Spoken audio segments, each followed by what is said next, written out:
چه آدم بدبختی باشه، فقیری، بدبختی، چیزی نداره، جون داره، اشرافی باشه، عون داره، برای همه یه نمونه هست.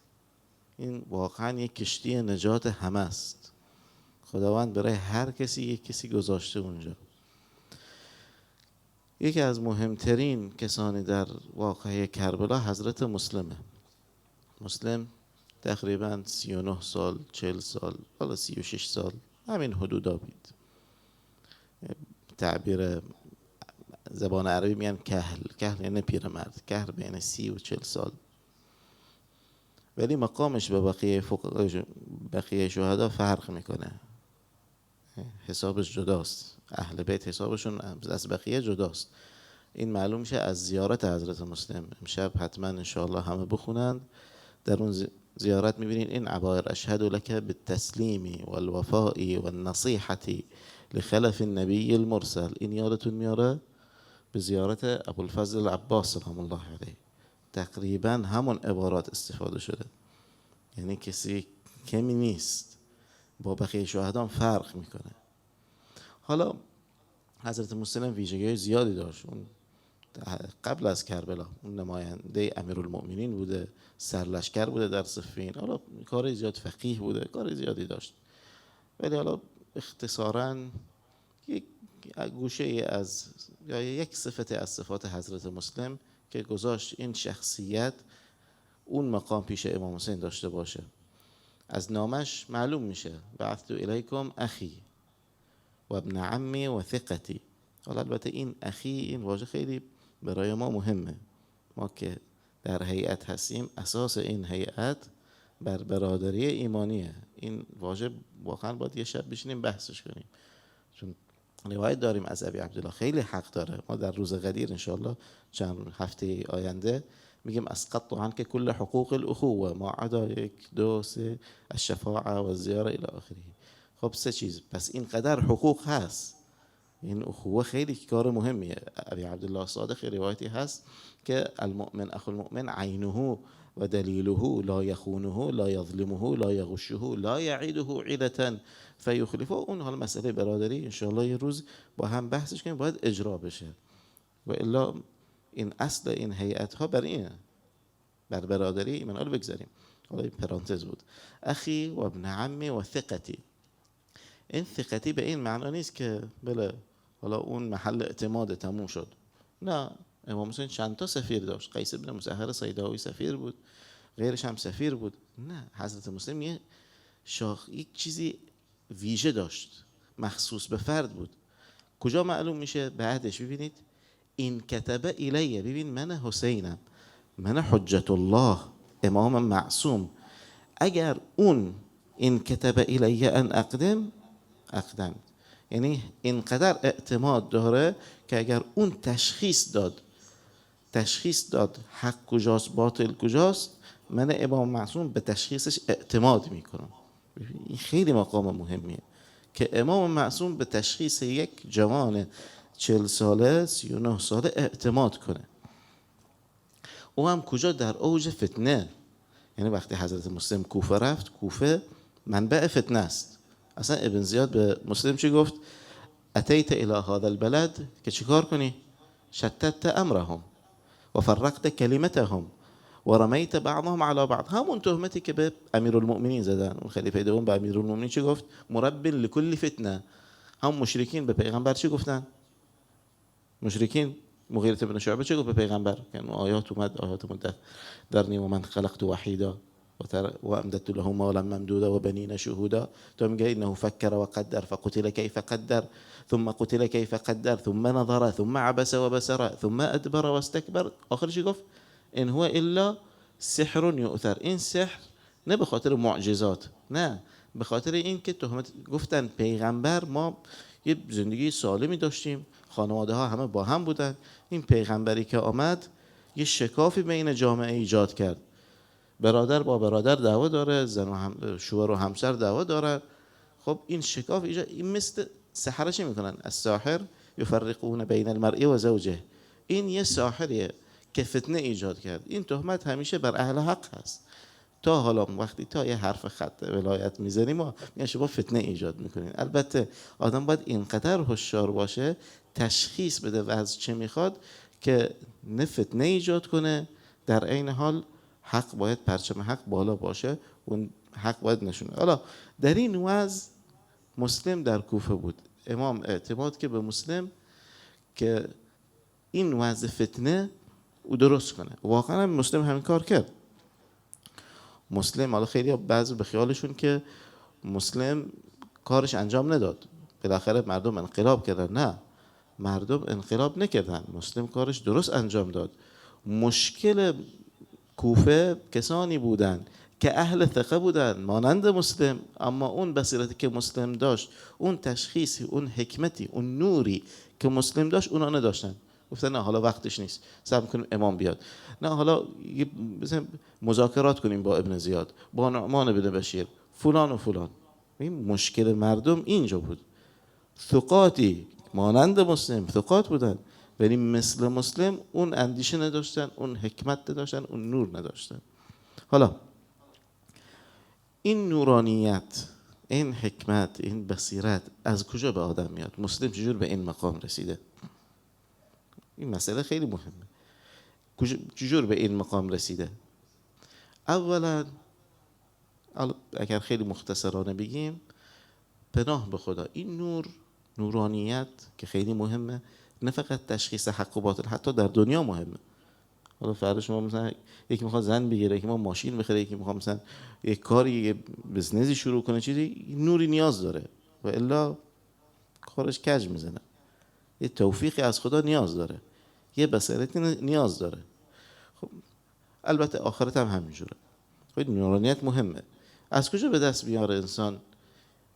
اولین چیزی که پناه ببره به خدا، اون قدر یقین داشته باشه که خودش هیچ کار است، واقعا هیچ کار است. تا وقتی که میگی من درس خوندم حالا به این نتیجه رسیدم، کار کردم به این نتیجه رسیدم، تلاش کردم، فکر کردم با این نتیجه رسیدم، خدا وقتی در صحنه نیست به هیچ جا نمیرسی. بصیرت نداری. این قدر عالم بودن که بعد از 50 سال 60 سال 70 سال کج زدن. چرا؟ این منیت داشتن، من بودم خدام شریک قبول نمیکنه، یعنی 99% خدا بوده 1% من بودم، اینم قبول نمیکنه. واقعا انسان اگر میخواد نورانی باشه، سرشار از حکمت باشه، پناه ببره به خدا، یعنی کل وجودش تسلیم و ایمان باشه به خداوند سبحان. اونجا اون وقت میشه و من جاهدوا فینا لنهدینهم سبلنا. اون وقت میشه من کان میتا فاحییناه و جعلنا له نورا یمشی به فی الناس. اونجا میگه یقولون ربنا اتمم لنا نورنا. وقتی واقعا این منیت از بین میبره، تسلیم محض خداوند میشه. بعض وقتا ما اینقدر کارمون درست رو میره خیال میکنیم خدا ازمون راضیه. بذار یه روایت اینجا بخونم از امام صادق، میگه العبد یذنب فیملا له و یجدد له عندها النعم فتلهی فهو مستدرج. اینجا آدم باید هوشیار باشه. بعضی وقتا میگن اینقدر کارشون رو، میگه پس ما هم خیلی، ما هم یه نور و بصیرت هم داریم. نه، خیلی آدم هوشیار باشه. نفس انسان خیلی پیچیده است، شیطان هم خیلی زیرکه. خیلی وقتا مستدرج من حیث لا یعلم. همیشه اللهم لا تکلنی الی نفسی این داشته باشه. خب یا روایت دیگه کم من مغرور بما قد انعم الله علیه و کم من مستدرج بستر الله علیه. بدبختنا مردم همه ادامه هم داره و کم من مفتون بثناء الناس له. این همش با هم میاد پکیج. آدم بعضی وقتا بدبخته، خیال میکنه اهل حکمت و بصیرته، هیچ هم نیست. فاولین مسئله اینه که پناه ببره به خدا. نور میخواد از خداست. من لم یجعل الله له نورا فما له من نور. از خود چیزی نیست. نکته دوم تفقه. روایت امام صادق علیه السلام الحکمه المعرفه و التفقه فی الدین من تفقه منکم فهو حکیم. مسلم فقیه بوده قبل از اینکه جنگجو باشه، قبل از اینکه حالا در میدان نبرد شجاع و فلان باشه، فقیه بوده. اصلا معلوم میشه این همون روزای آخرین لحظات عمرش وقتی یه قطره خون میاد میگه نه این نجس شده که بالاخره. در کوفه وقت نماز نقل شده رد میشد میگه لا صلاة الا المکتوبه اذا اقیمت الصلاة لا صلاة الا المکتوبه، نشونه مردم میداد، یادش میداد، آموزش میداد. خب همون آخرین لحظاتش اینقدر هم مقید بوده با احکام شرع که آخرین لحظاتش از ابن زیاد مسلم چیزی از ابن زیاد نخواست، اصلا امکان نداره، ولی یه دینی داشته بید که از ابن زیاد خواست یکی باشه، حالا میگن عمر بن سعد یا کسی دیگه، ان ادی دینی، منم حالا سفارش میدم که بیارن برات از مدینه وقتی پول اومد. یعنی مقید بوده با احکام شرع. کسی میخواد حکیم باشه، نورانیت داشته باشه، هم باید تفقه داشته باشه، هم باید اهل عمل باشه. همون رساله عملی، نمیخواد اهل عمل یعنی چیزی حالا خیلی سختی شده، همون رساله عملی، همون مفاتیح الجنان، همون چیزه. نکته سوم تزکیه نفس، چون همه مشکلات ما از علم نیست، همه میدونیم، همه چیز هم میدونیم. اون ملحدی هم که میاباد نقاش میکنه میدونه مسئله علم نیست، این نفسه که اون قبول نکرده تا حالا ایمان نآورده. مسئله تزکیه نفسه. امام سجاد فرمود الحکمه رأس الحکمه مخافت الله. تزکیه نفس با چند چیز درست میشه، یکی زهد، یکی ترس از خداست. من زهد فی الدنیا اثبت الله الحکمة فی قلبه. من زهد فی الدنیا، زهد فی الدنیا نه که چیزی نداشته باشه، خب معلومه چندین بار گفتن زهد فی الدنیا یعنی وابسته به چیزی نباشه، تعلق نداشته باشه. ولی همه چی هم میخوای داشته باشه بدون تعلق نداشته باشه. یعنی اگر یه وقت اومد میخوای رها کنی بی زحمت رها میکنی. خب باشه. یه چند نکته دیگه هم هست، نکته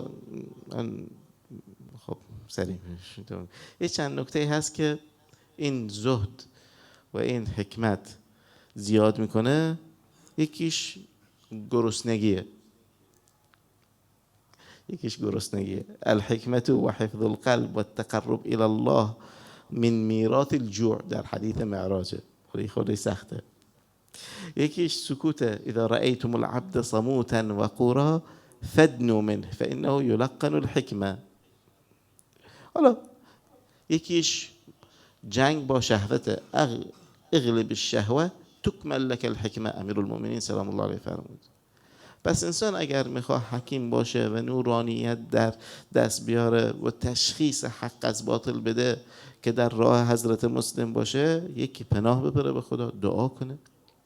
حالا این روز عرفه است، امروز فردا، البته این حالا هر کی به مقلدش در مسائل الزامی، نماز عید و روز اینا هر کی به مقلدش، اما در مسئله دعا کردن احتیاط کردن خیلی خوبه، چون که واقعا کسی نمیدونه امروز باشه عرفه، فردا باشه عرفه. روایت داریم از شب قدر یکی سوال امام صادق کرد که نمیدونیم غم علینا، ابری بود نمیدونیم ماه ثابت شد یا نه. امام فرمود ما ایسر ما تطلب فی لیلتین، این چیزی بزرگیه، سرنوشت خودته رو شب قدر. ما ایسر ما تطلب فی لیلتین، دو شبش دعا کن. حالا عرفه و عید هم همینجوره، کسی که امروز دعای عرفه خونده فردا حوصله نداره، لااقل یه سلام، یه زیارتی بنیته، حالا شاید عرفه باشه یه سلامی بکنه، یه زیارتی کنه، خوبه، از دست نده. اعمال عید هم همینجور، یعنی اونایی که امروز عرفه دارن اعمال عید هم فردا کنن، بس فردا بکنن.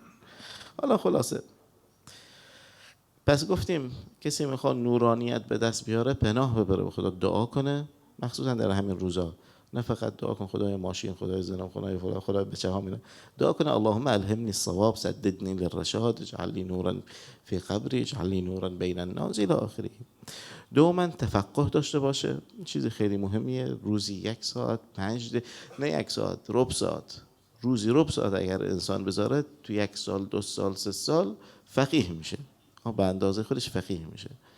خب سوما کار کنه انسان رو خودش. حالا محرم هم میاد، خیلی فرصت خیلی خوبیه که درهای رحمت همش بازه، با یه قدم انسان میتونه انگار 100 قدم داره جلو میره. این دهه محرم فرصت بشماره. خب تزکیه داشته باشه. و آخرش مهمترین چیز که انسان اهل بصیرت باشه، تسلیم لولی الله. اونجا اشهد لک بالتسلیم، تسلیم لولی الله، چه حالا تسلیم به پیغمبر، چه تسلیم به امام معصوم، چه در زمان غیبت. این تسلیم انسان میذاره راه باشه، کج نزنه. صلی الله علیک یا ابا عبدالله.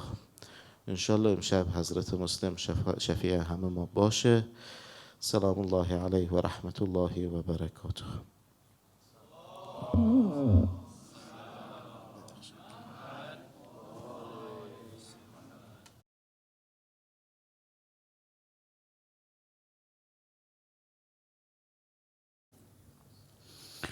اللهم صل على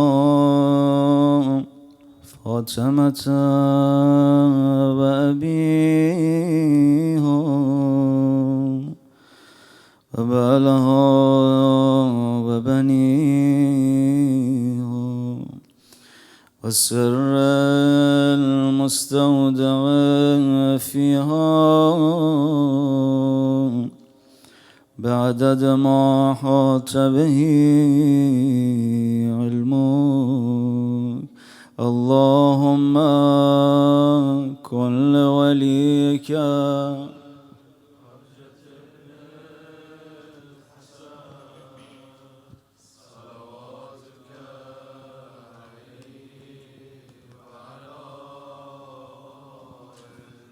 في هذا الساعة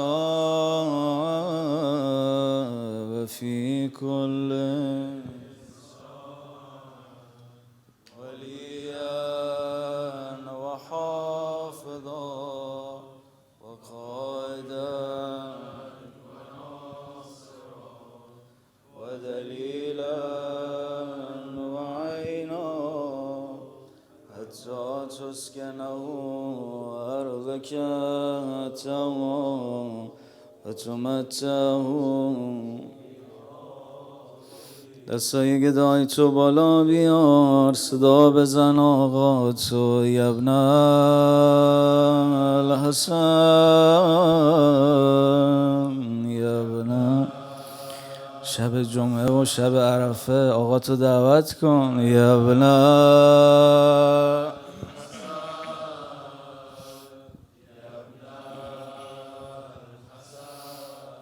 در بند معصیت باز،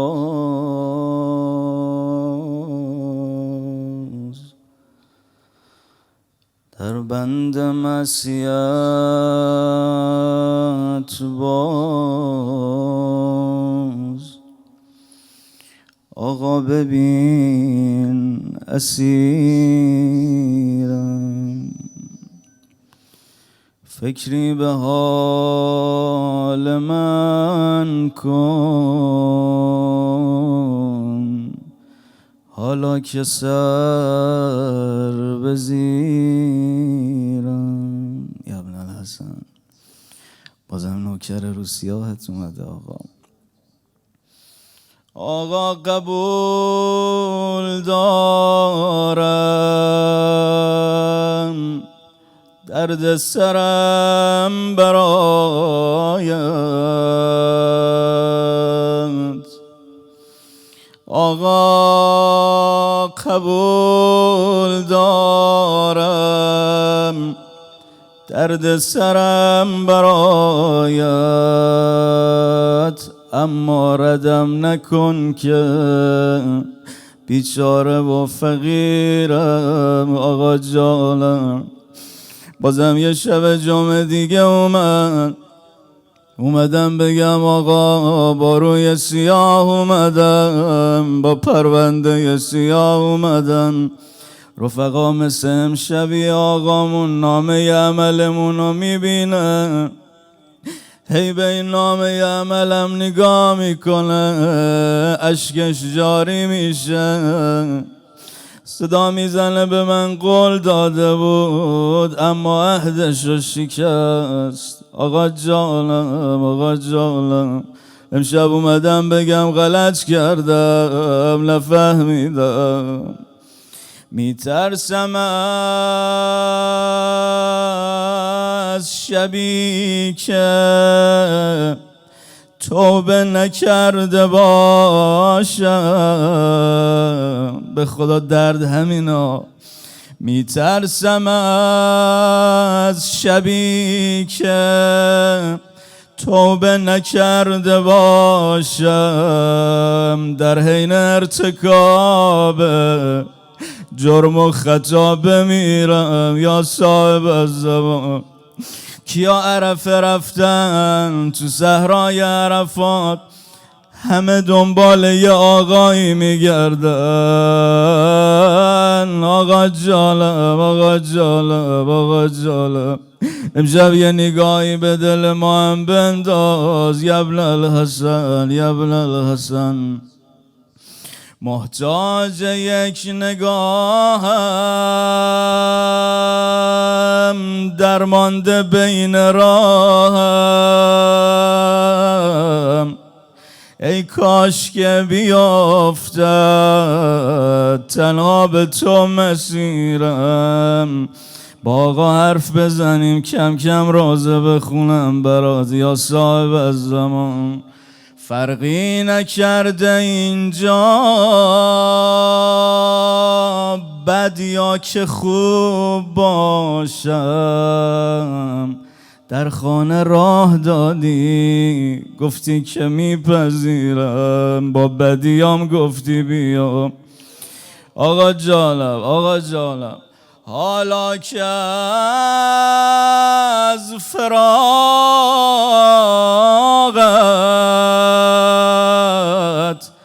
اشکم دوباره جاریست، پاکم کن و ببخشم ای سرور و امیرم. اما همه اینا رو خوندم برای این یه بیتش. امشب چی میخوای از امام زمان ها؟ با اذن مادر تو در روزه ها نشستم، مادر مادر مادر مادر. با اذن مادر تو در روزه ها نشستم. چی میخوای تا باز هم برات کرب و بلا بگیرم؟ دیدی تو اسم کربلا بردم حالت خراب شد. خوش به حال اونایی که الان تو حرمشن. چقدر رفیقاتون الان تو حرمن؟ حسین جان جای من خالی حرمه. منم دوست داشتم الان کنار حرمت بودم. یا عبدالله، یا عبدالله، یا شب جمعه است بریم کربلا. یعنی الان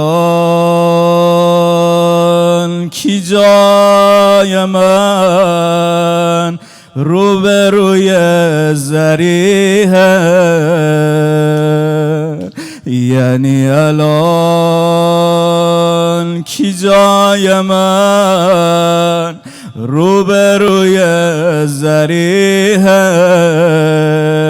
کی اومده پایین پا بغض دلش شکسته؟ تو حرمی یا نه؟ یعنی الان کی جای من روبروی ذریحه؟ اون که سلام میده به تو چقدر به من شبیه. اون که سلام میده به تو.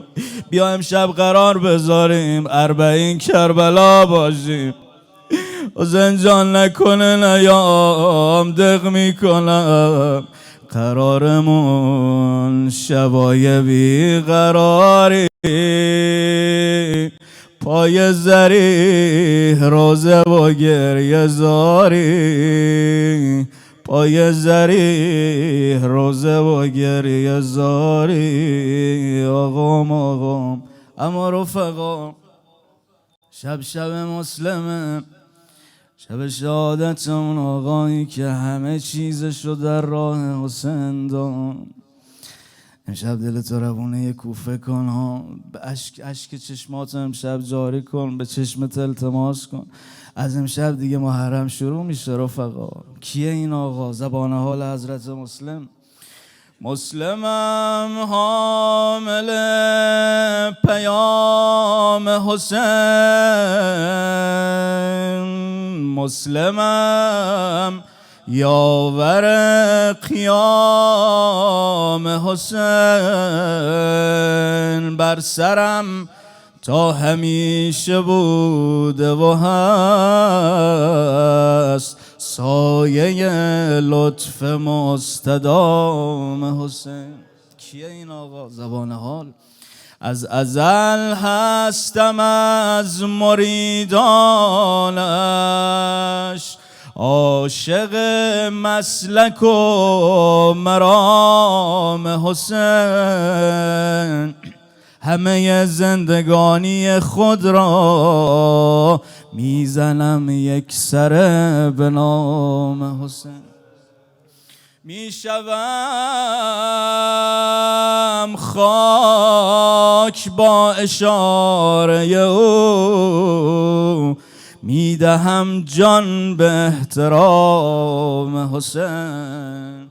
ظاهرا من سفیر اربابم، ظاهرا من سفیر اربابم، سمت اصلیم غلام حسین. جانم آقا. از دلیران هاشمی نسبم، شیرمرد مبارزه عربم. نام ارباب نقش سربندم، نام شیر خداست ورد لبم. هزاران هزار نامه نوشتن، با آقا بیعت کردن، اما همه پشتشو خالی کردن. الهی بمیرم امشب به اشک چشمات التماس کن. امشب گریه برا مسلم، کربلاتو بگیرم شبا. نامه نوشتن اما همه عهدشونو شکستن، لذا رسید اون موقعی که مسلم بعد نماز مغرب و عشا تا سلام نمازو داد، برگشت دید هیچکی با مسلم نمونده، همه تنها گذاشتنش. ای وای ای وای، خدا هیچ مردی رو به چه کنم نندازه. دلهوره مسلمینه. من به حسین نامه نوشتم، گفتم بیا، اما الان میگم نه یا کوفیا وفا ندارن. لذا مسلم تو کوفه غریبه، جایی رو نداره کجا بره. از مسجد بیرون اومد، هی تو این کوچه ها میگرده، نشست کنار یه خونه ای، خوب دل بده، تکیه به دیوار داد. یه پیر زنی در وا کرد، گفت چی کار داری؟ چرا اینجا نشستی؟ گفتش نمه، اگه میشه یه جوره آب به من بده. گفت باشه. پیرزن رفت آب آورد، مسلم آب و نوشید. یه نگاه کرد، گفت چرا نمیری؟ آب تو که خوردی. گفت من اینجا غریبم، چیزی رو ندارم. صدا زد کی هستی شما؟ گفت من مسلمم، فرستاده ی حسینم. تا این جمله رو شنید، ظرف آب از دستش افتاد. گفت تو مسلمی؟ آره. راهنماییش کرد، آوردش توی خونه، بهش جا داد. مطلت نکنم رفیق، اما دمدمای صبح شد. مسلم شنید صدای دشمن داره میاد، لذا سریع از خونه بیرون اومد. اینجا حرف همینه، روزه من به خدا همینه امشب. سریع از خونه بیرون اومد. میدونی چرا؟ آخه نمیخواست اونا وارد خونه بشن. میدونی چرا؟ اهل روزه گرفتا. میدونی آخه یه زن تو خونه است، میدونه اگه وارد خونه بشن به این خانم بی احترامی میکنن. ها نالت آزاد کن، شب شهادت حضرت مسلمه.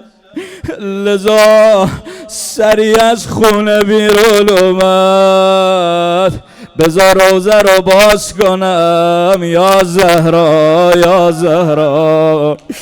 بذار اینطور بگم، شده تا حالا با مادرت با خواهرت یه جا بری مغازه ای جایی، اون صاحب مغازه صداشو برا مادرت بلند کنه، تو چی کار میکنی؟ صدا میدی، میگی صدا تو برا مادرم بالا نیار. ها چی میخوام بگم؟ من بمیرم برا حسن، میگه دستم تو دست مادرم. وسطای کوچه جلومونو گرفتن. ای جانم نالت آزاد کن. آخ بمیرم، من سن و سالی نداشتم، هرچی قدم و بالا بردم دست اون حرومی بالاتر بود. بزرگا ببخشن امام زمان سیدا. آخ بمیرم، میگه یه لحظه دیدم یه دستی از رو سرم رد شد، برگشتم دیدم مادرم نقش زمینم. اجازه میدی بازترش کنم؟ اجازه میدی دو شعر بخونم؟ امام زمان بزرگا ببخشن. کوچه پرمهن داد میزنه حسن، کوچه پرمهن داد میزنه جلو چشای من. مادرم و نزن، مادرم و نزن، مادرم الهی لال بشم امام زمان. مادرم همون که سیلی میزنی، مادرم همون که زیر دست و با. آخ مادرم مادرم ای جانم. لذا جنگ جانان ای که به خدا روزه مسلم خیلی جاها میبرته، تو خیلی جاها رو رد کردم امام زمان ببخش منو. جنگ جانانه ای کرد مسلم، اما با مکر و حیله آقا را گرفتن، بردنش بالا دارال یا صاحب از زمان. دیدن مسلم های های داره گریه میکنه. یکی گفت مسلم برا چی گریه میکنی؟ فرمود والله مال نفسی بکر، به خدا قسم من برا خودم گریه نمیکنم. ولا لها من الغم، من از کشته شدن نمیترسم. آفرین که جلو جلو رفتی ها. پس برا چی گریه میکنی؟ صدا زد ولکن ابکی لحزن و آل الحزن، من برا حسین گریه میکنم. آخه حسین زینبم راهشه، کربلا چو بگیرا. آخه حسین خونوادم راشه، یا زهرا یا زهرا. من نامه نوشتم بیا، الان میگم نیا نیا نیا نیا. برگرد آقا جان مادرت، کوفه نیست پسر عمو که جای خواهرت. برگرد آقا جان مادرت، کوفه نیست پسر عمو که جای خواهرت. ببخشن باب زبان اینجا داره هرمل زیاد، از پا میندازن تو را با ذبح اصغرت. ناله میزنی یا نه؟ تو را خدا برگرد، میره رو نیزه ها سرت.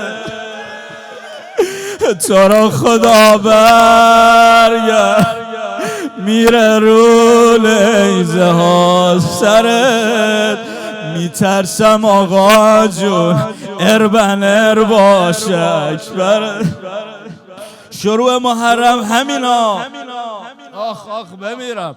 آقای من جون من فدات، نانجیبا دارن اینجا نقشه ها برات.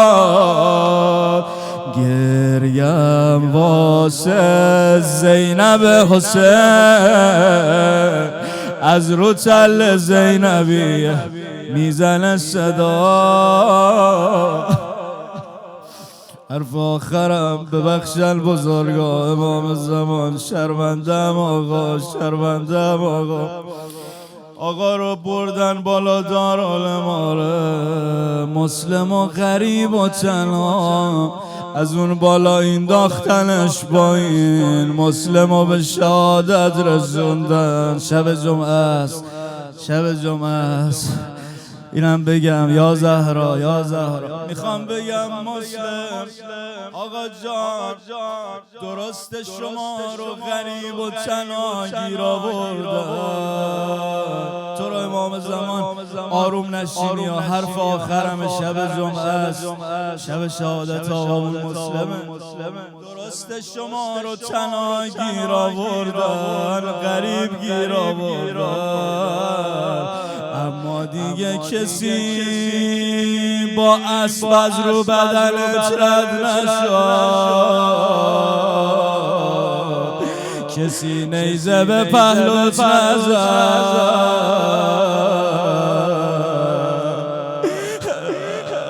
بگم من بمیرم برای اون آقایی که عصر عاشورا ریختن تو گودا، نیزه دار با نیزه میزنه، شمشیر دار با شمشیر میزنه. دیگه خواهرت ندید اما کربلا زینب بالای تل زینبیه دید. چیو؟ از بالای تل زینب میبینه قاتل بالای.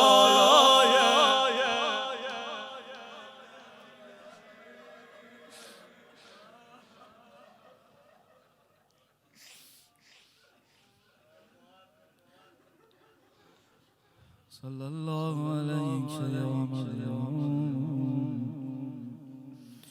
یا بار. این دو دست تو بالا بیار، بعد از این عشق و بعد از این گریه ها عشق چشات تو دستت بگیر. فقط و فقط یه اسمو میخوایم صدا بزنیم. کیه اون آقا؟ همه با هم صداش بزنیم، همه با هم. یا صاحب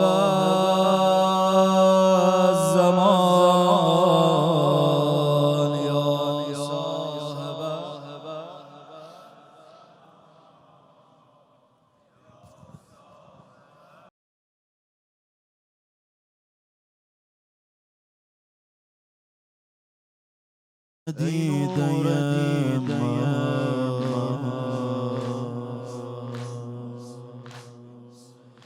پسر عمو حسین جان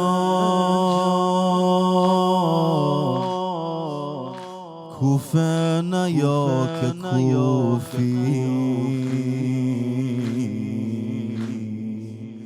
شکست عهد و پیمان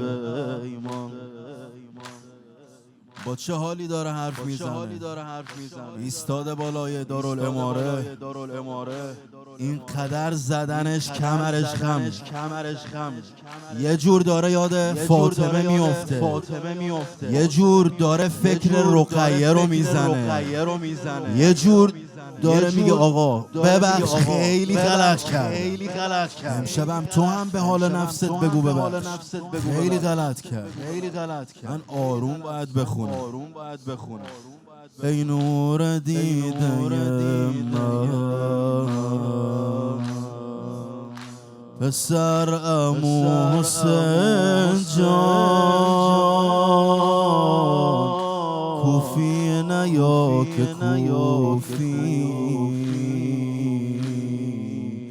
شکست عهد و پیمان گواه حرفم اینجاست این دست بسته من به نامه ها نبنده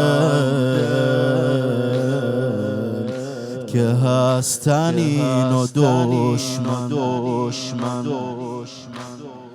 بالای دارالاماره دلم برات بیقراره نیا که کوفی برای قتل تو برنامه داره بالای دارالاماره دلم برات بیقراره نیا که کوفی برای قتل تو برنامه داره قتل تو برنامه داره کوفه از تو داره کینه ارجع المدینه کوفه از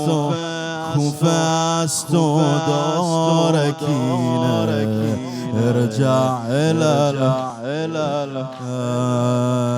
کوفه از تو داره کینه ارجع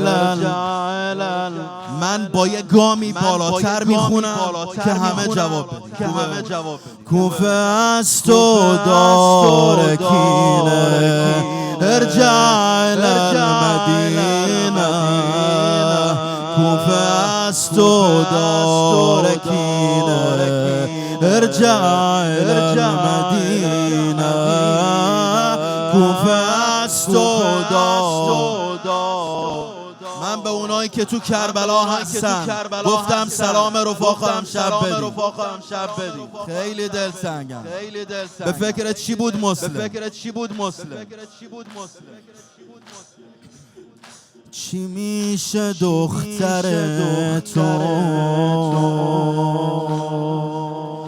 تو این سفر نیاری بی غیرتن که داری 3 سال تو میاری داره قسم میخوره میشه که جان مسلم نیاری شیرخواره رو قسم به جان من حسین جان اینو نیار دیگه میشه که جان مسلم نیاری شیرخواره رو چرا هر ملباس شعبه اینجا در انتظار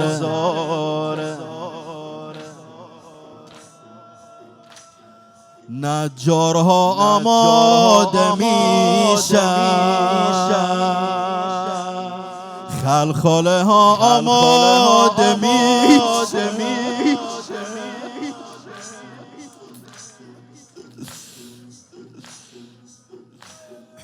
اینجا که دنبال جنگن، روی تو آبو میبندن، سرت رو آقا میبرن، به عشق زینب میخندن. دیگه چی میشه؟ اینا که رحمی ندارن، سرت رو نمیذارن،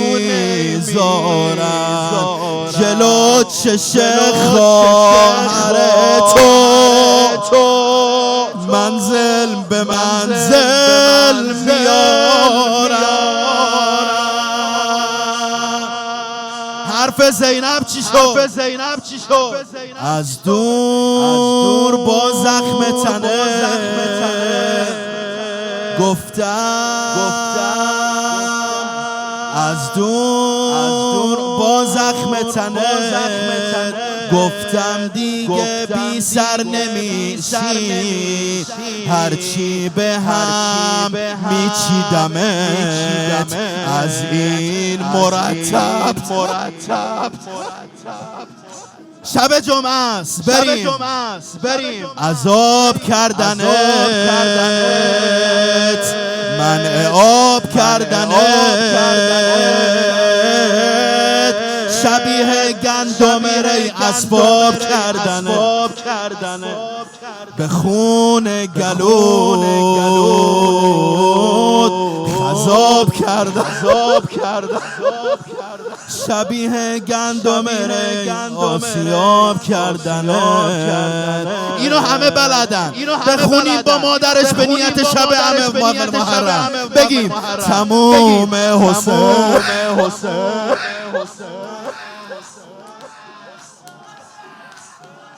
تموم حسین، رو به حسین،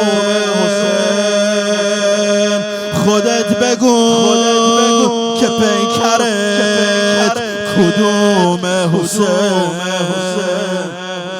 قرارمون نبود زینبت آواره بشه، قرارمون نبود چادره من پاره بشه. من اومدم گودال، من اومدم گودال، گفتم برو کنار، نبینی که داره مادرشو میاد. اما جلو چشام زد، دومیو زد، تا 12 زد، سرشو جدا کرد.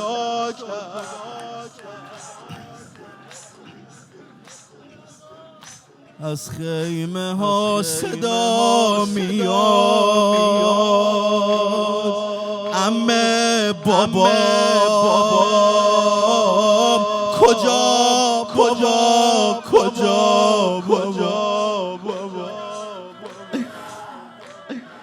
عمه عمو گفته میاد، جان رباب بگو بیا. حسین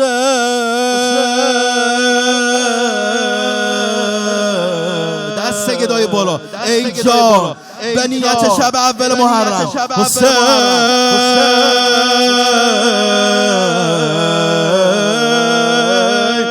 حسین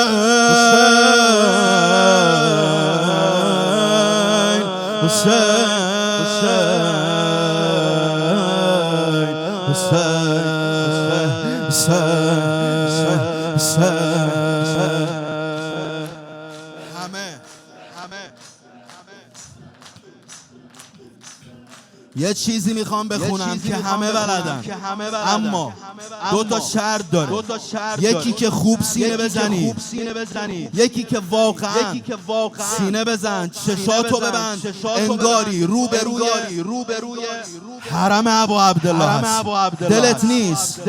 روایت داریم آقا گفته یه بار منو صدا بزنی جواب سلامتو میدم. بسم الله یا ابا عبدالله فقد حربت الیک روحی و قلبی لدیک فقد حربت الیک روحی و قلبی لدیک صلی الله علیک یا ابا عبدالله علی حسین حسین حسین حسین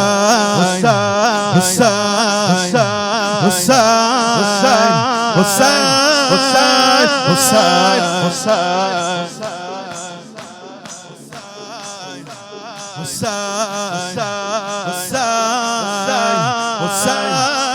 دستت بالا حسین آقا خولم بده دومین بار بهتر سینه میزنی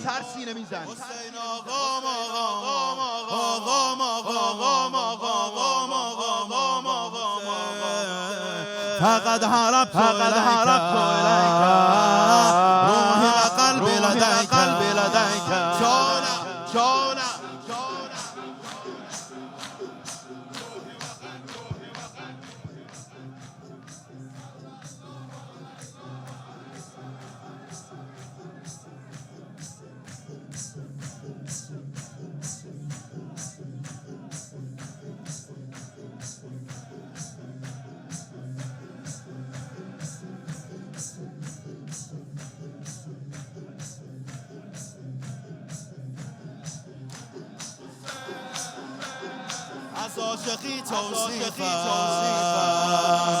از عاشقی توصیفم بی تو بلا تکلیفم قشنگترین تصنیفم یا ابا عبدالله علی حسین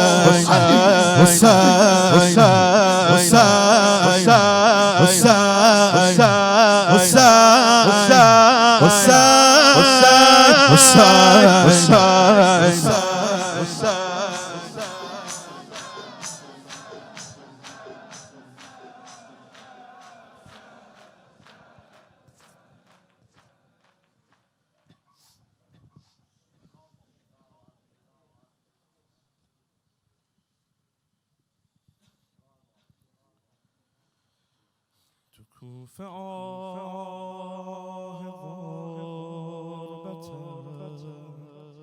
پیچی اما کسی فریادمو نشنید.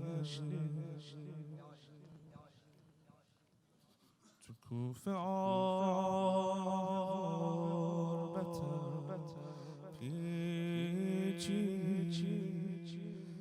اما کسی فریادمو نشنید. سنگم زده اونی که تا دیروز سنگ تو رو به سینه می‌کوبی. سنگ تو رو به سینه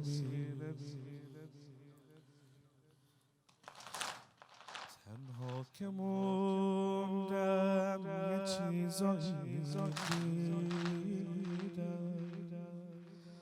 جز ناسزا هیچ چیزی نشنیدم. تو کوچه بازارا که میرفتم تو کوچه ها اون حال زهرا رو سیلی که خوردم تازه فهمیدم سیلی که خوردم تازه راه منو تو کوچه ها دستامو مثل مرتضا اما دلیل عشق من کمر بکشتن شما کمر بکشتن شما حسین آقا اگه میشه برگرد حسین آقا اگه میشه برگرد حسین آقا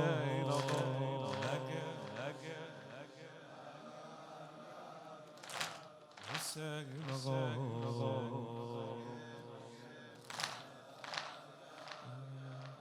دردای بی اندازه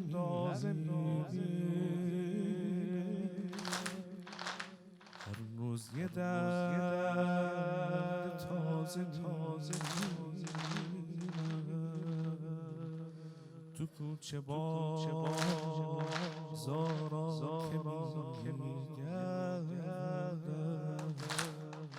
تیرایی مثل نیزه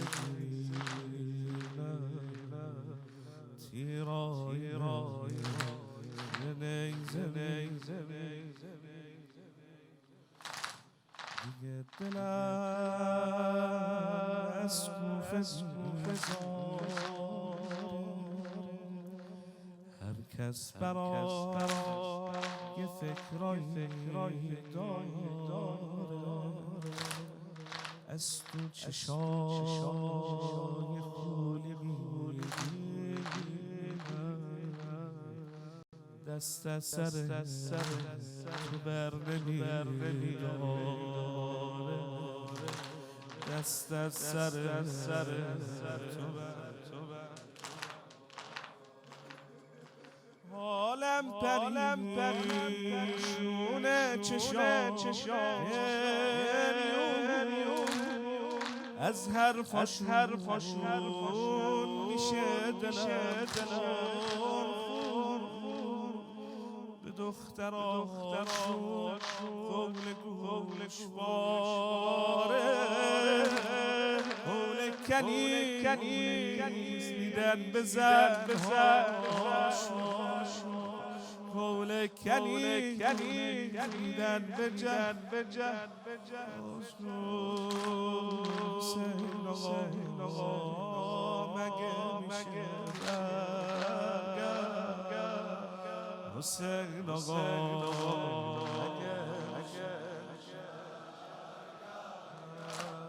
حسین آقا حسین آقا مگه میشه حسین آقا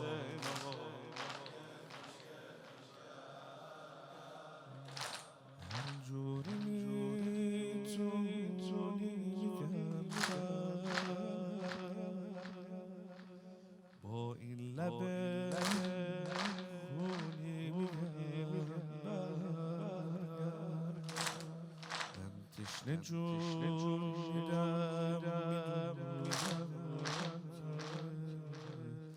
لب تشنه میمونی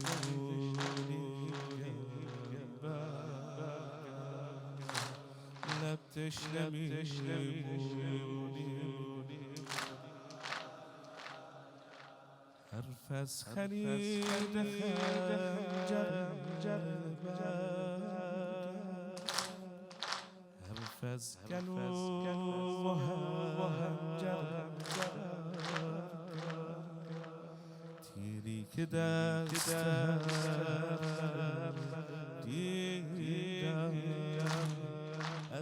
نیزه هم بدتر از نیزه هم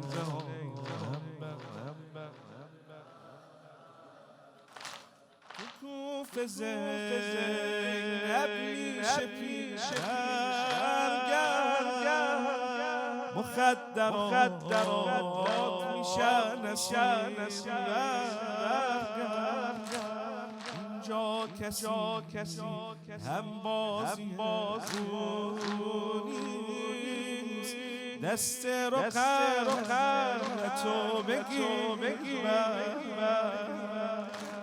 دست رو تو بگیر حسین آقا اگه میشه برگرد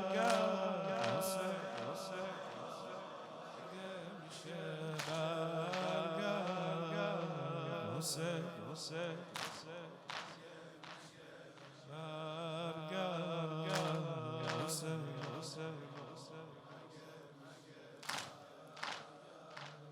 سوزه همیشه گرم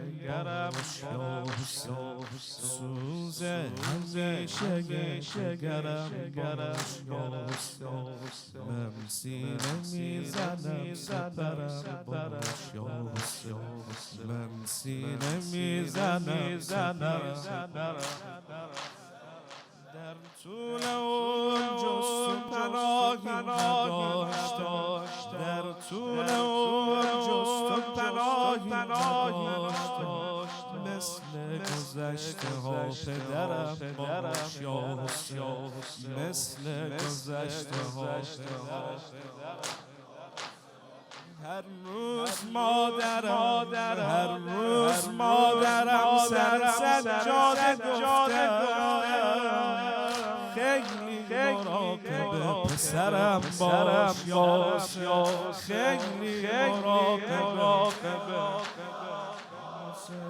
ای نام تو بهانه شیرین زندگی ای نام تو بهانه شیرین زندگی شور محرم و سفرم باش شور محرم حسین بر مشام میرسم لحظه بوی کربلا در دلم ترسم بمان آرزوی کربلا تشنه آب فرات ای اجل تا بگیرم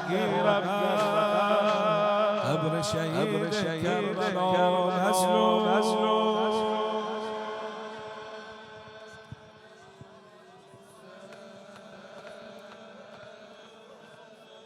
أبا عبد الله أبا عبد الله أبا عبد الله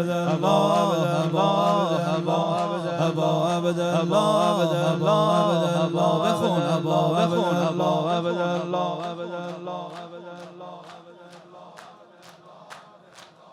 أبا عبد الله أبا عبد الله شب جمعه است همه بخونن أبا عبد الله همه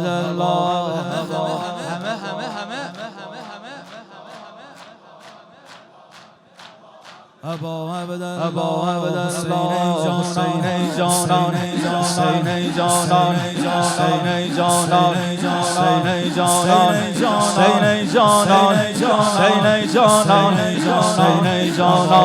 أبا عبد الله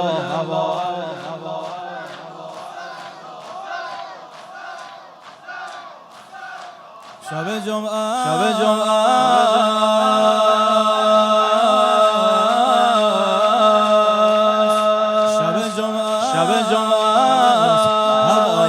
هوایت نکنم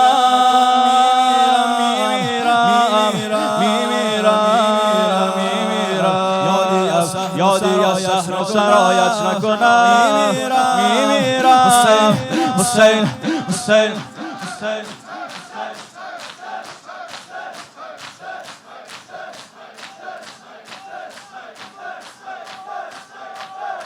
بی تو دنیا جهنمه با تو مستی فراهمه بی تو دنیا با تو مستی فراهمه یا من ارجو حال گل خم خیر من تو همین غمه خیر من تو همین غمه غم فقط غمه حسین بهترین رنگ جهان رنگ پرچم حسین پای بیرق اول پس شدم آدم حسین غم فقط غم حسین میام تو روزه رو لبم همین یه خواهشه که نوکر دوباره زائر حرم بشه خدا کنه کم شه از عمر من ولی به جا به عمر زائرای کربلا اضافه شه حرم شیبتی الانار به حق دستای علمدار بخون حرم شیبتی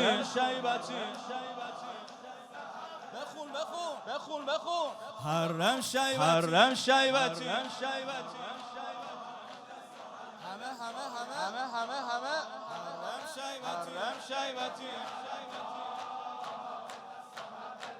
دل هر کی به راحته تا ابد در پناهته دل هر کی به راحته تا ابد در پناهته یا من ارجو حال کل خلق خیر من تو نگاهته خیر من تو نگاهته ای پناه عالمه میمیرم یه روز نگم صلا علی الحسین میزنم پر تو هوای خوب بین الحرمه ای پناه عالمه مناظرم که با تو به اسیر تن بدم زندگی ما پای تو شاه بی کفن بدم تو شاهدی همیشه گفتم آرزومه که جوونی ما پای پرچم امام حسن بدم جوونی ما پای پرچم گمان مبر که حسن بی زری ها بی حرم حسن گمان مبر که حسن بی زری ها بی حرم کریم آل عبا هرچه هست می بخشد تردید نکن تصورش هم زیبا ایوان حسن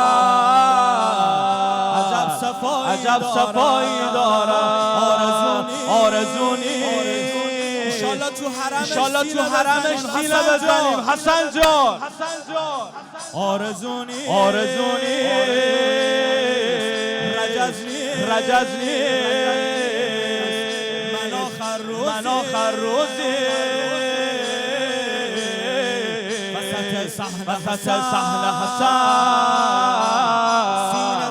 سینه زنی خواهم کرد حسن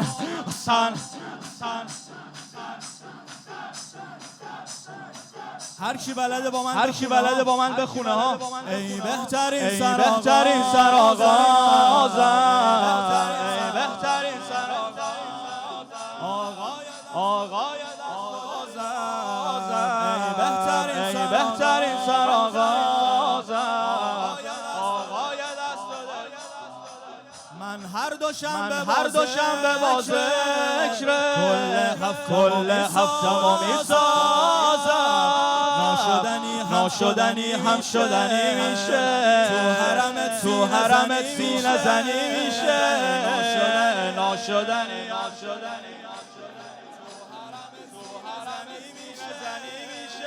یه لحظه با خودت تصور کن صحنه حسن شدیدنی میشه سهل حسن که دیدنی میشه حرم داری تو دلم دریای کرم قربونت برم حسن جان توی کل زندگیم آقای کریم با زهرا بگیم حسن جان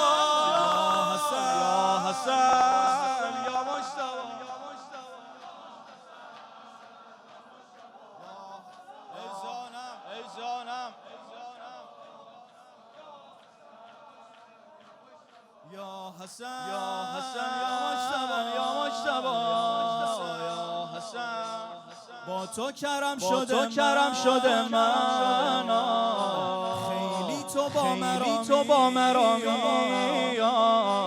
اونقدر آقایی که میشی هم سفره با جزامی این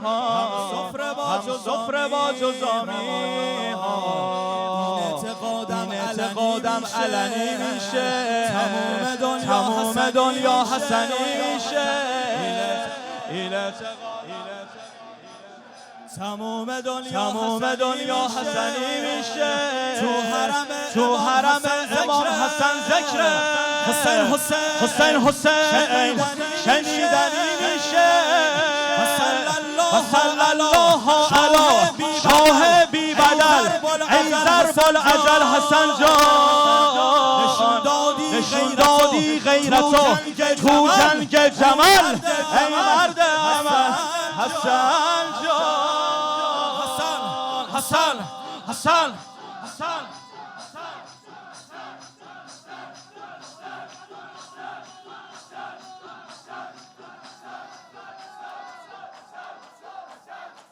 پیش خورشید و قمر سایه او سنگین است پیش خورشید و قمر سایه او سنگین است فقط محضر زینب سر او پایین ساقی ما چه شرابی چه سبویی دارد بنویسید رقیه چه عمویی دارد ابوالفضل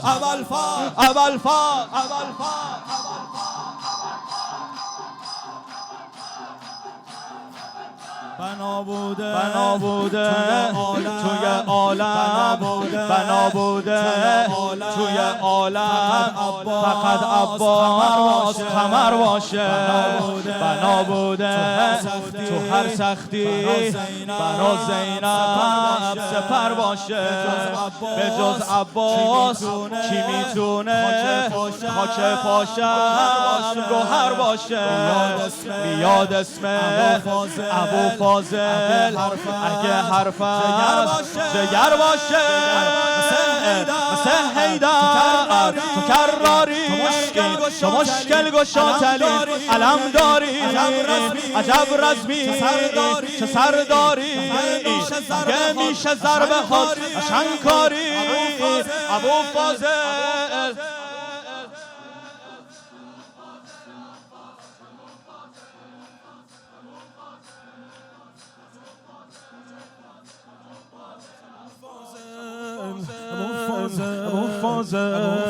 ابو فاضل چه تقدیری از بهتر ای مولا منم نوکر چه تقدیری از بهتر تو ای مولا منم نوکر اگه ساقی تو ای عباس چه پاکی از می و ساغر تو با هر میدون تو هر جنگی تو ای اول تو ای آخر تو ای اول تو ای آخر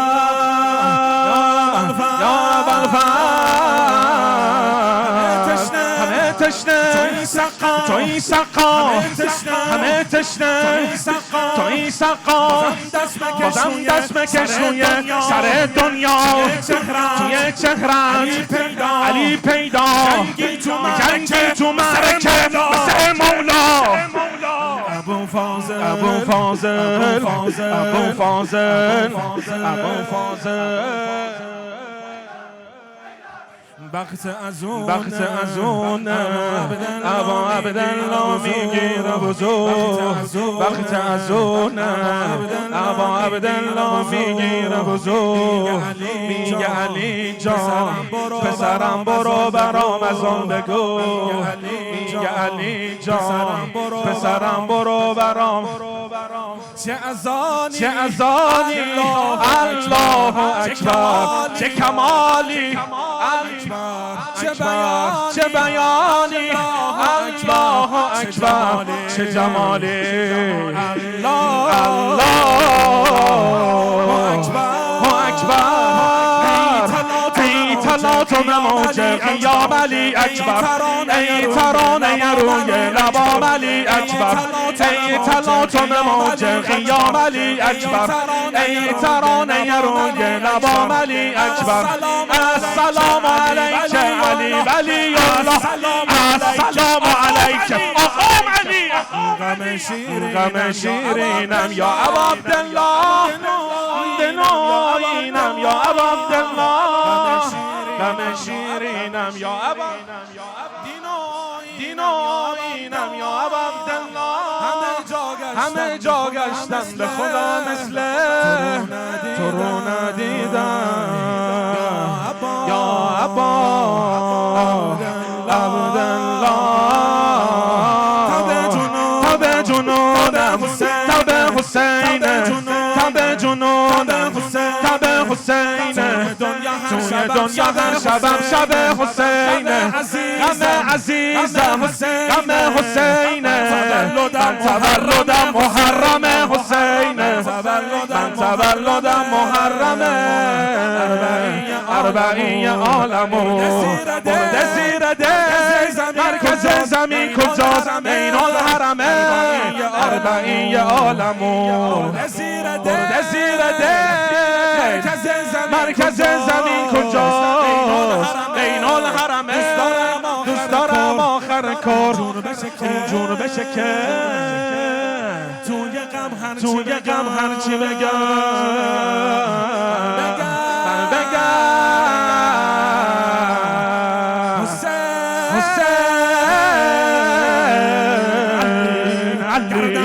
گردنم میگیره مثل هر مثل حبیب مطمئنم آقا منو دوست داره عجیب خیلی منو گفتن از زندگی ولی زندگی برای من یعنی حسین ابن علی زندگی برای من یعنی حسین یا ابا عبدالله یا ابا عبدالله یا ابا دلم که دل نیست دل حسین دل مایل به شمایل حسین عبد حسین ازل حسین اونی که گرفت منو بغل حسین عبد حسین ازل حسین اونی که گرفت منو بغل حسین کوی سبقتو گرفت از طلا حسین خاک پای زهرا کربلا حسین دیگه احوال دل مجنون و نگم شده لیلا هم به مبتلا حسین اسم تو تقدیره و هوا کرده اسم تو میگم که مادرت بیبره خیلی نامردی از خیلی و دیدن پدرم همش میگه مر حسین نبن علی ای سنما ای خدای همه با جنما ای سنما ای خدای همه اون که میمیره برا تو منما ای سنما کفیل عقیل ابل اصیل ابل بزرگ قبیله حسین آقای قبیله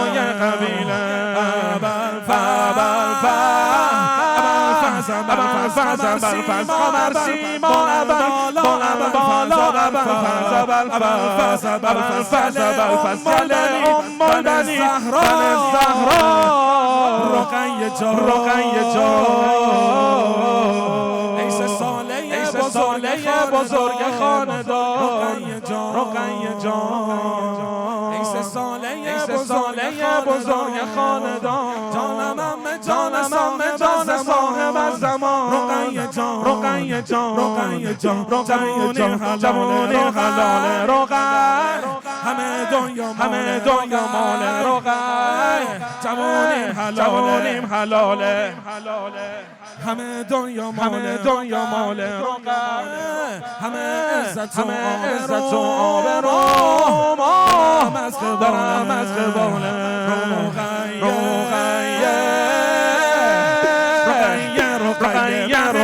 مقام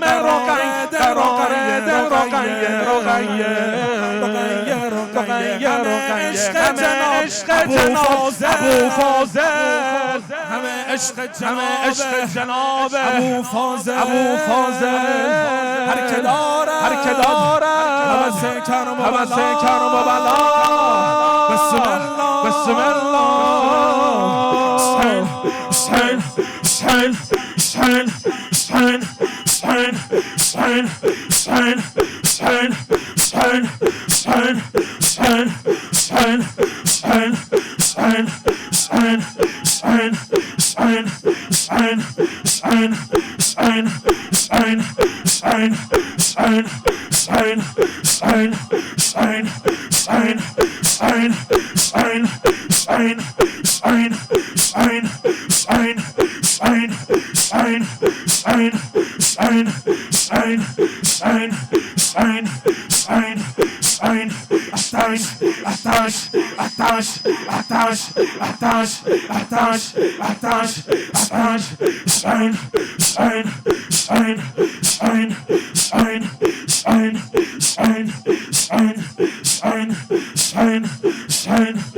محرمش میاد مصیبت عمه جان داره زینب داره میاد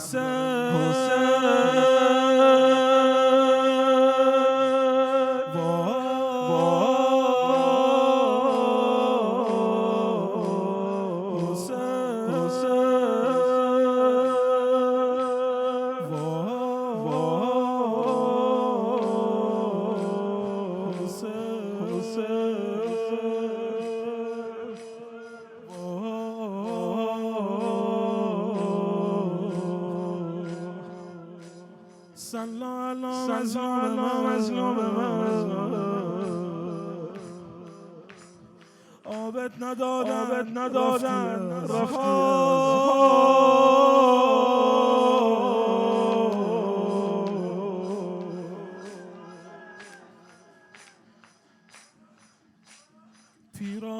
پیراهنت رو دستم گرفت بوی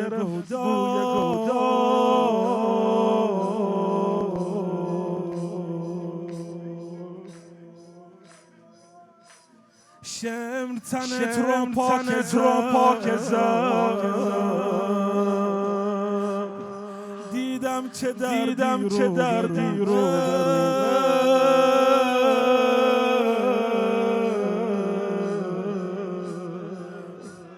آستینشو بالا که زد گفتم حسین کارش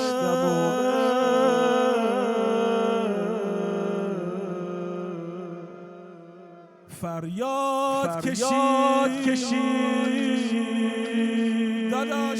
داداش سر منم داد کشید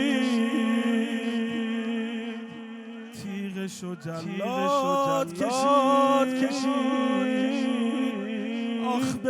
آخ بمیرم دیر بری آخی دل سیر بری تا من بشم پیر بری با 12 تکبیر بری سلالات شانم زخم لبت یادم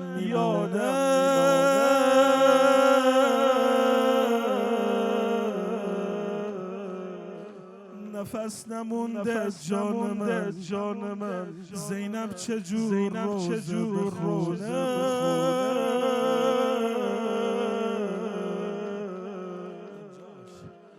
از دور با زخم تنت گفتم دیگه بی سر نمیشی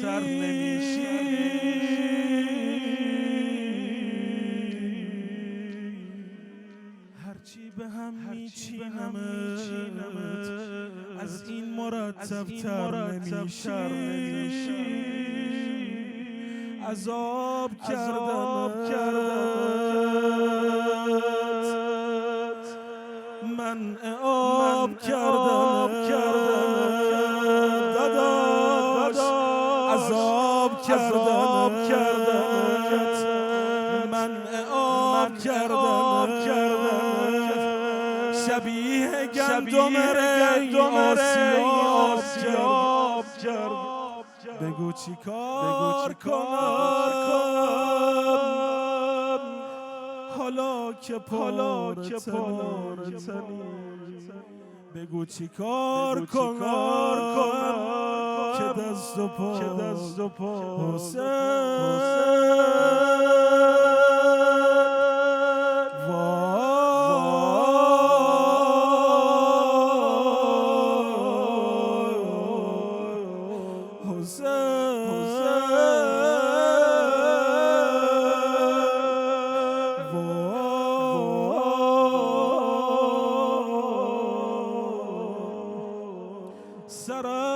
سرم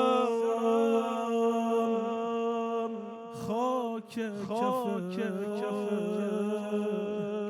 پای حسین دلم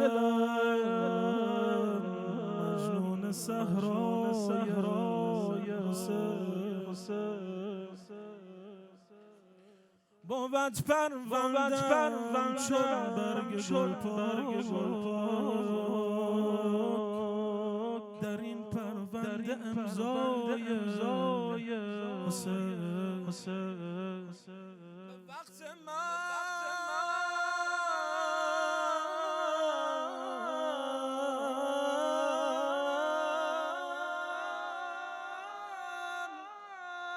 چشمم را به وقت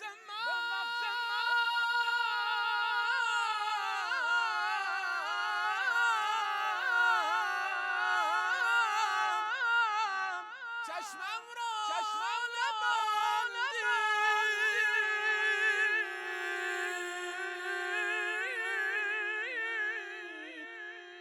که چشم من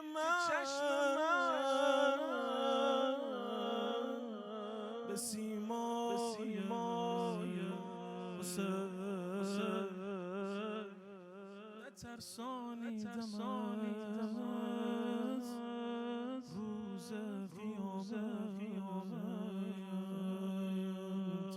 قیامت قد بالای